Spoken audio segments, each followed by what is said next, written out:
রাজধানী শহরের শিশু উদ্যানে বসল এবছরের চৈত্র মেলা।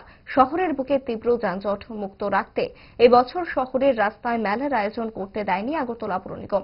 মেলার জন্য সম্পূর্ণ আধুনিক ব্যবস্থাপনায় শিশু উদ্যানে জায়গা করে দেওয়া হয়েছে নিগমের তরফে।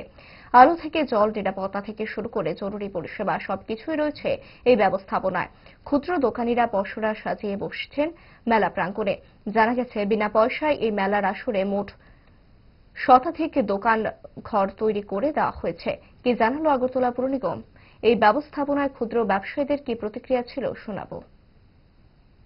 চৈত্র মেলা নিয়ে এবারের যে আমরা পরিকল্পনা, আমরা কারণ ফুটপাত কিংবা দোকানগুলির সামনে যে আগে সব সময় যারা রাস্তাঘাট বন্ধ করে চলাফেরার অসুবিধা করে যারা দোকান বসতো, এটা আমরা এবার সম্পূর্ণভাবে নিষিদ্ধ করেছি।